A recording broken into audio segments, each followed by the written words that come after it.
Hello, I'm Jenny Sanchez. Welcome to Sullivan 180 Presents Take 5. Our guest today is Shannon Kelly from Catholic Charities of Orange, Sullivan, and Ulster. Shannon, thank you for joining me. Thanks for having me, Jenny. I'm excited. It's our pleasure. What kind of programs and services do you offer? Sure.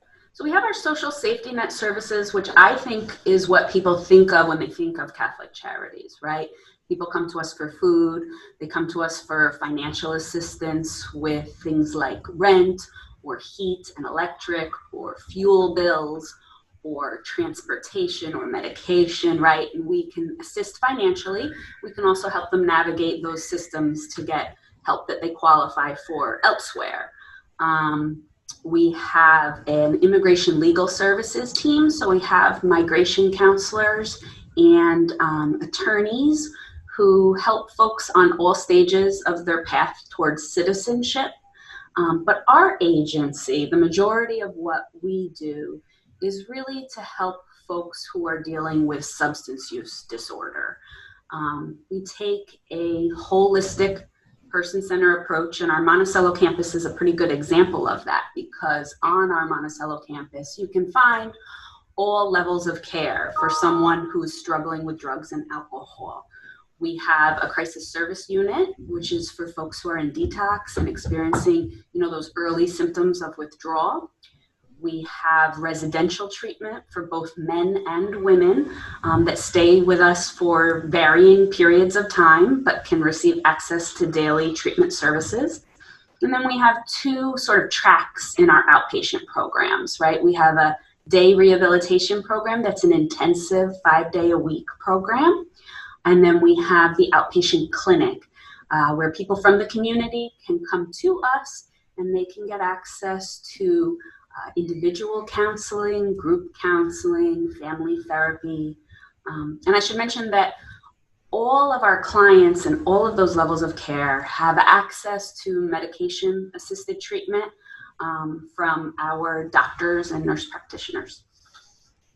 Okay, great. And how has your programming changed due to COVID-19?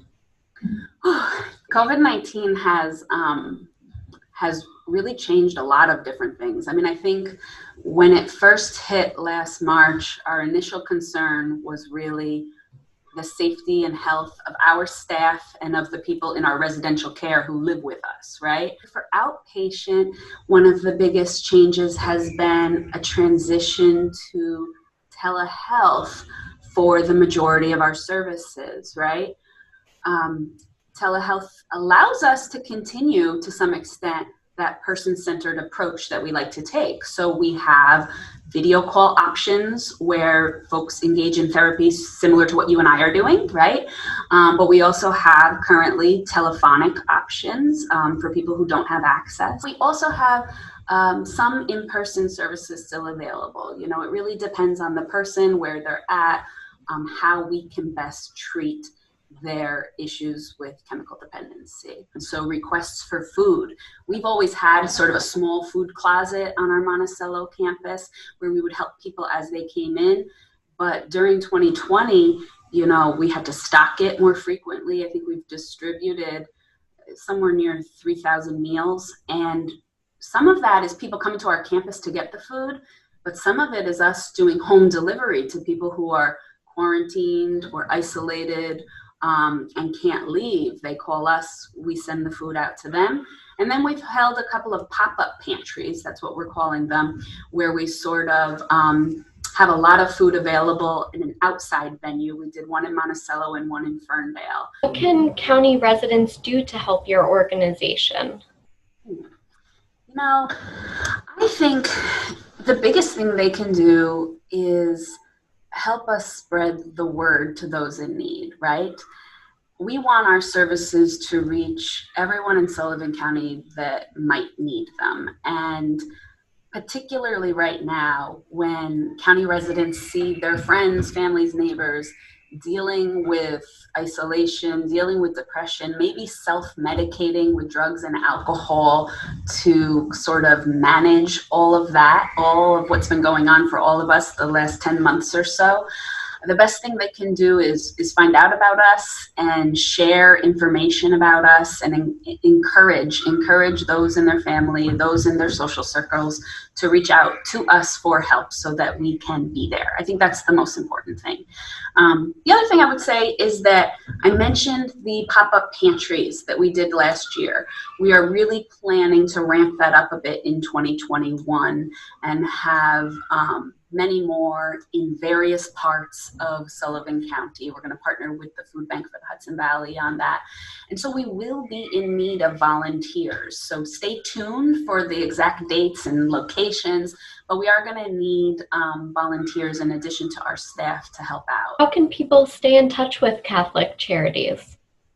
Okay, so we have our website, which is www.CCCSOS.org. We try to keep that updated with sort of different events, but a lot of folks follow us on social media. We are on Facebook, Catholic Charities of Orange, Sullivan, Ulster. We are on Twitter at CathCharOSU. At CathCharOSU is our Twitter handle. And then, I would really want to mention that folks in need, or anybody who wants to email us, the entire agency, we have a help line that's via email. So CCOSU helpline at CCCSOS.org. Good. Is there anything else you'd like to share? No, I don't think so. Just thank you for finding ways like this to keep the community informed about what's going on. We don't know how effective we can't have big events. We don't know how effective flyering is, right? But using, venues like this to talk about what we do and to keep people as healthy and as safe as we can, I think is really important. So thanks for doing that. Our pleasure. Shannon, thank you so much for being here and for sharing your great programs with us.